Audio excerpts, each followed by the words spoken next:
Sumainyo ang Panginoon. At sumayo rin. Ang mabuting balita ng Panginoon ayon kay San Juan.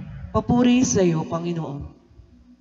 Noong panahong iyon, marami sa mga alagad ni Jesus ang nagsabi, "Mabigat na panalita ito, sino ang makatatanggap nito?" Alam ni Jesus na nagbubulong-bulungan ang kaniyang mga alagad tungkol dito, kaya't sinabi niya, "Dahil ba rito'y tatalikuran ninyo ako? Gaano pa kaya kung makita ninyong umaakyat ang anak ng tao sa dati niyang kinaroroonan? Ang Espiritu ang nagbibigay buhay, hindi ito magagawa ng laman.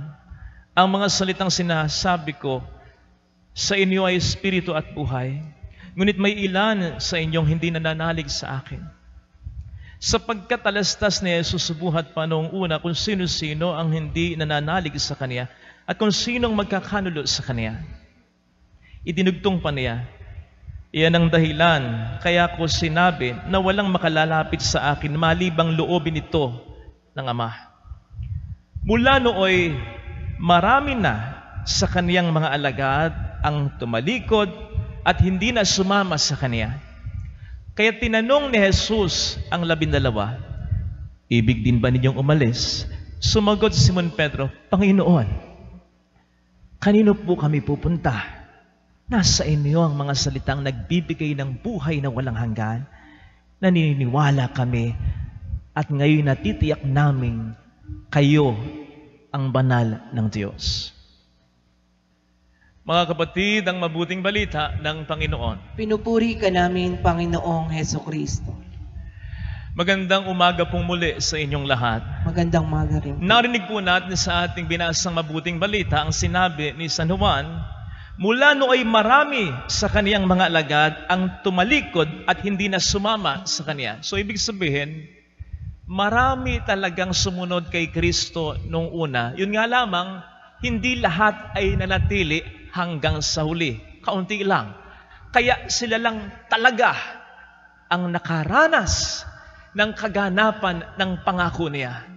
Namely, ang muling pagkabuhay niya at ang pag-akyat niya sa kalangitan. Now, kung iisipin po ninyo, siguro yung mga umalis at yung mga nanatili, wala namang pagkakaiba nung una. I mean, kung ano yung naranasan ng isa, naranasan din ng pangalawa. Kung ano yung kanilang narinig at nakita, baka magkakamukha lang, di ba? Pero anong nangyayari? Kung bakit halfway, some left, some remain? Obviously, wala na sa Panginoon ang problema. Nandun na sa commitment nila. Doon pumasok ang pagkakaiba. Indeed, God blesses all.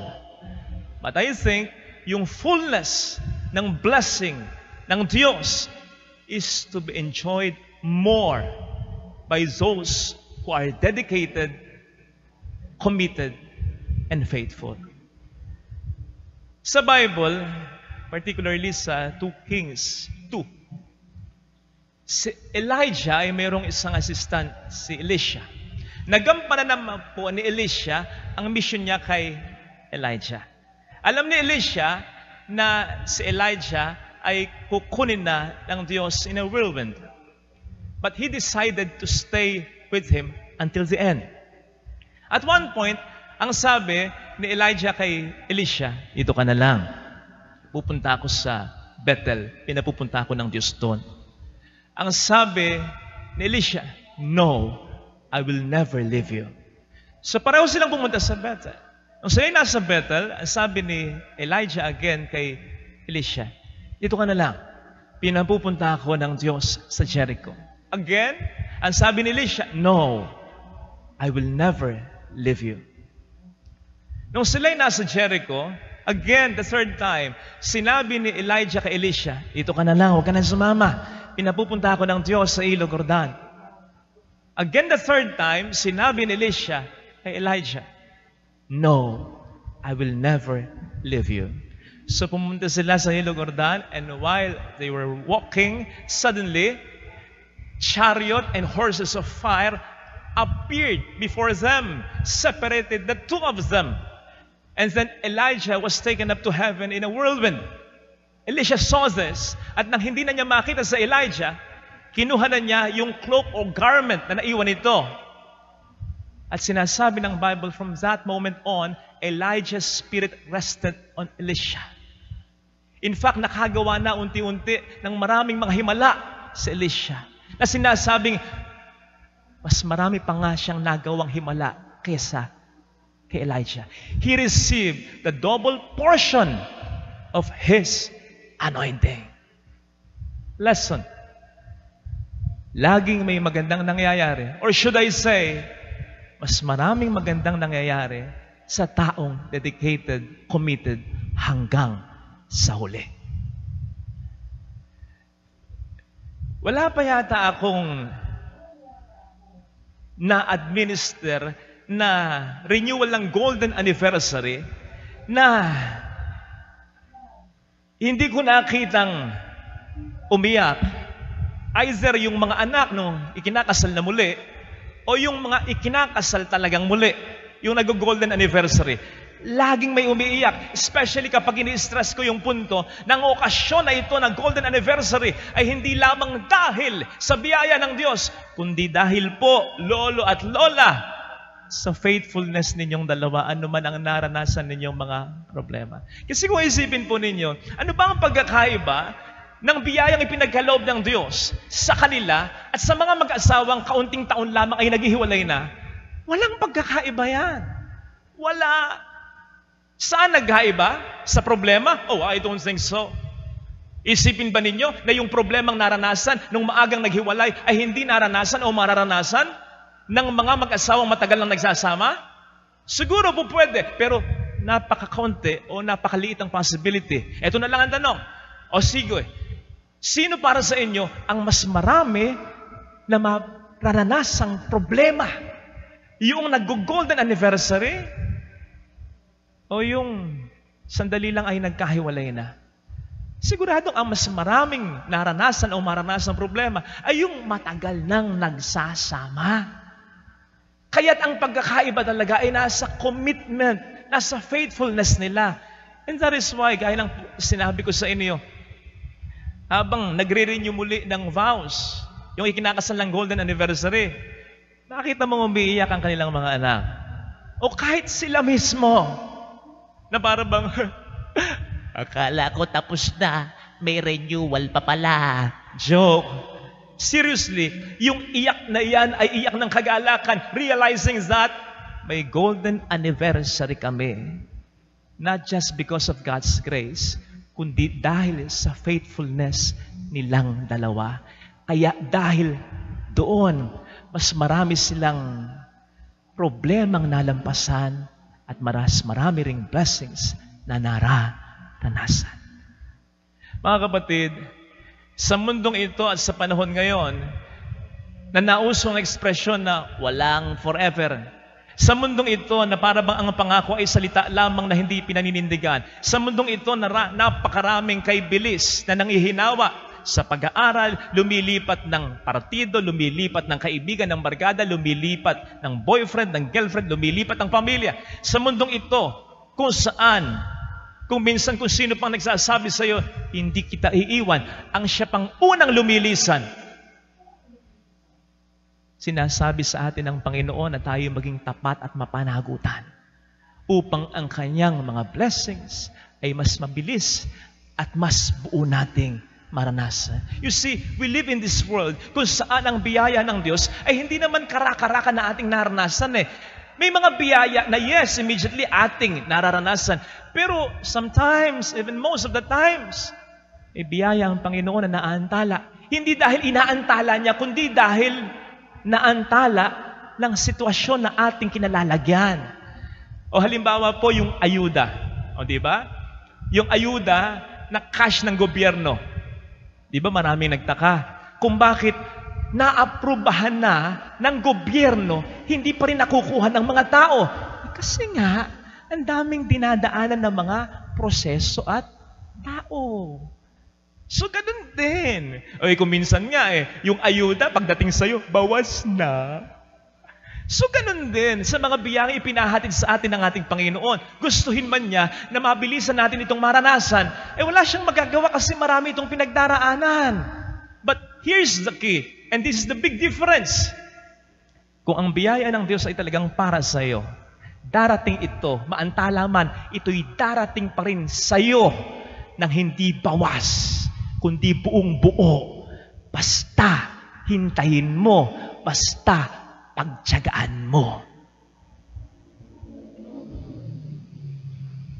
Yes, there are times when you have to say it's enough. Yes, there are times when you really have to stop. Pero, never ever give up. I-change mo ang focus mo towards other dreams to fulfill. Basta, i-rechannel mo lang yung mga pagsusumikap. Never ever give up. And God will bless you ultimately for that. Laging may naghihintay na nilaga para sa isang taong matyaga. Kamakailan ay nahilingan akong magmisa, magsalita sa ilang mga frontliners na gusto nang mag-quit pansamantala sa kanilang tungkulin dahil sa COVID-19. At hindi po natin sila mahusgahan dyan sapagkat mayroon sila mga valid talagang dahilan. Inaalala din naman siyempre nila ang kanilang kalusugan. Mayroon din silang pamilyang iniingatan. And besides, sila ay nakapaglingkod na rin naman. Ang sa akin lang, ngayon ang sabi ko, at sinasabi ko po ngayon sa inyo, mga frontliners sana, mapasin niyo ito, nakikiusap po ako na sana, wag po sana kayong mawawala ng pag-asa sapagkat sa inyo kami humuhugot ng pag-asa. Unang-una, more than from or to anyone else. Hindi po ba ninyo napapansin kapag ini-interview yung mga naka-recover sa COVID-19? Isa sa mga pinagpapasalamat nila ay yung mga doctors, nurses, mga frontliners, kasi hindi naman nila kasama ang kanilang mga pamilya. Yung tumitingin sa kanila, yung nag-aalaga sa kanila, yung hindi nila nakikitahan ng pandidiri at pagdududa o kaya pagkapagod na. Kasi kung kayo nga naman na hindi nila kaano-ano, ang sa kanila ay nagmamahal at magmamalasakit, sino nga naman sila para mawalan ng pag-asa? Kung kayo lumalaban para sa amin, sino kami para mag-give up na? Sana pangunahan niyo pa rin po kami sa laban na ito. At ito po ay hinihiling namin. Hindi na po sa ngalan ng inyong tungkuling sinumpaan. Nasabi ko nga ay po pwede niyo mong pansamantalang ipagpaliban dahil sa mga valid na dahilan. Instead, humihiling po kami sa inyo sa ngalan na po ng inyong pagmamahal sa amin na inyong mga kababayan. Please, huwag niyo po kaming susukuan. As I said, nandiyan naman ang tulong ng Panginoon. As I said before, makalilipas tayo, makalalampas tayo sa pagsubok na ito. Nandiyan ang tulong ng Panginoon kung minsan nadidelay lang talaga, dala ng mga iba't ibang mga sitwasyon. But I tell you this, sa tulong ng Diyos na yan, kayo pa rin po, sigurado, ang nasa frontline. So imagine kung anong mararamdaman namin kung lilisanin ninyo ang inyong tungkulin.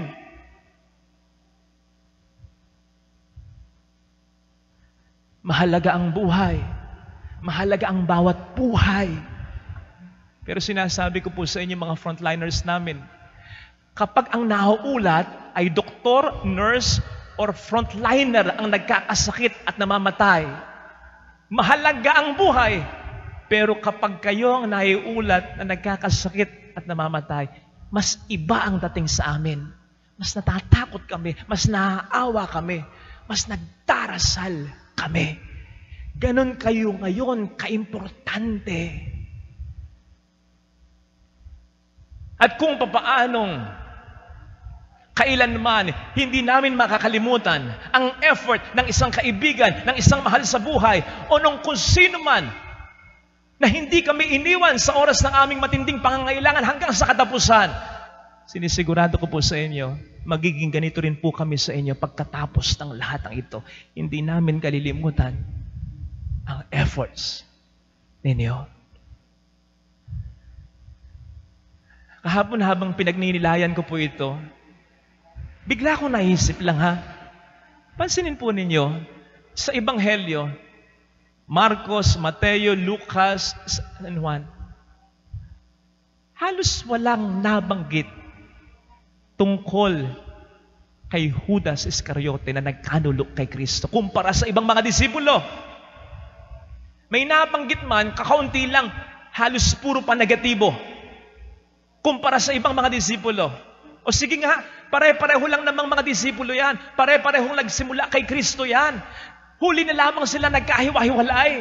Kung bakit walang nabanggit ng maganda tungkol sa kanya, kay Judas Iscariote. Hindi ba ito nakagawa kahit isang mabuting bagay lang? And it just dawned on me, mga kapatid, na talagang ang mundo, hindi niya naaalala yung mga quitters, yung mga nag-give up. The world remembers people who stood up until the end against all odds. In the same way na hindi masyadong naaalala ng mundo o ng kahit isang ordinaryong tao ang tumulong sa kanya sa simula lang. Ang mas naaalala ng mundo o ng kahit isang ordinaryong tao ay yung tumulong sa kanya mula simula hanggang katapusan. Mga frontliners namin, as I said, matatapos ito. Palagay ko sa tulong ng Diyos, malalampasan din namin ito kahit wala kayo. Kung iiwan nyo kami, kakayanin namin ito. Pero sigurado, mas maraming buhay ang masasakripisyo. Mas magiging mahirap, matagal na laban ito. Kaya iba, pag nandyan kayo, hayaan nyo pong gamitin kayo ng Diyos bilang pangunahing instrumento upang mapagtagumpayan ang laban na ito. In the same way na ganoon din sa pamilya. Anumang problema, sigurado, may mangyayaring maganda sa pamilya. Basta kahit isa, may magsasakripisyo lang, kahit isa. Pero di ba, iba rin kapag nagtutulong-tulong at magkakasama ang bawat miyembro ng pamilya. Mas mabilis at mas marami tayong blessings na mararamdamang magkakasama. Ito po sana ang hilingin nating biyaya sa misa. Amen.